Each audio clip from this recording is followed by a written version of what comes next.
সবাইকে আসসালামু আলাইকুম। আশা করি সবাই ভালো আছেন।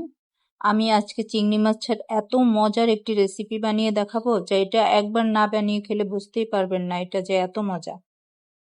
আমি কিছু চিংড়ি মাছ মাথা লেজ ফেলে পরিষ্কার করে ধুয়ে নিয়েছি। দেখেন চিংড়ি মাছের পিছনে একটা খোলস আছে, ওই খোলসটা আমি এখন ফেলে দিচ্ছি। এটা কিন্তু খাওয়া যায় না, এটা অনেক শক্ত। এখন আমি ছুরি দিয়ে পিছন দিয়ে কেটে নিচ্ছি। দেখেন ভিতর থেকে একটা চিকন রগ বের হচ্ছে, রগটা আমি ফেলে দেব। আমি আরেকটা চিংড়ি মাছ নিয়ে একইভাবে পিছনের খোলসটা ফেলে দিলাম। আবার এটা পিছনে কেটে নিয়ে দেখেন একটা চিকন রগ বের হয়েছে, রগটা আমি ফেলে দিলাম। এভাবে আমি সবগুলো চিংড়ি মাছ পরিষ্কার করে নেব। সবগুলো চিংড়ি মাছ আমি পরিষ্কার করে নিয়েছি। এখন এখানে দিয়ে দেব হাফ চা চামচ মরিচ গুঁড়া, হাফ চা চামচ আদা পেস্ট, হাফ চা চামচ রসুন পেস্ট, হাফ চা চামচ গোলমরিচ গুঁড়া, পরিমাণ মতো লবণ, 1 চা চামচ কেচাপ, 1 চা চামচ সয়া সস।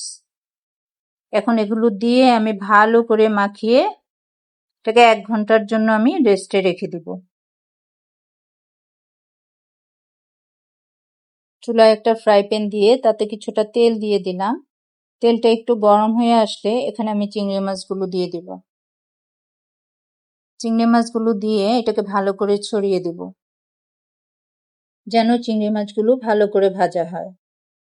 এখন চিংড়ি মাছের একটা পাশ হয়ে গিয়েছে, আমি এটাকে উল্টিয়ে নিচ্ছি। এখন উল্টিয়ে পাল্টিয়ে এটাকে এভাবে একটু ছড়িয়ে দিব যেন সবগুলো চিংড়ি মাছ খুব সুন্দরভাবে ভাজা হয়ে যায়। আমি একটা বাটিতে কিছুটা পেঁয়াজ নিয়ে নিলাম, এখানে দিয়ে দিলাম একটু হলুদ গুঁড়া, একটু মরিচ গুঁড়া, পরিমাণ মতো লবণ। এখন এগুলোকে ভালো করে মিক্সড করে নেব। আমার চিংড়ি মাছগুলো প্রায় ভাজা হয়ে গিয়েছে। এখন আমি পেঁয়াজ কুচিগুলো চিংড়ি মাছের উপরে দিয়ে দিব।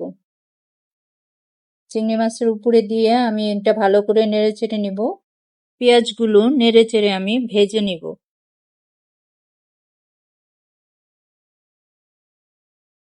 আমার চিংড়ি মাছ ভাজা হয়ে গিয়েছে, এখন এগুলো আমি নামিয়ে নিব।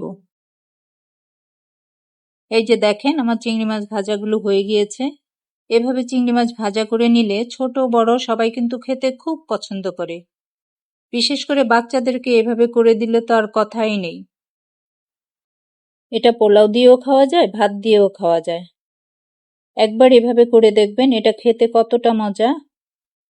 একবার খেলে বারবার খেতে ইচ্ছা করবে। আবার আসবো। সবাই ভালো থাকবেন। আল্লাহ হাফেজ।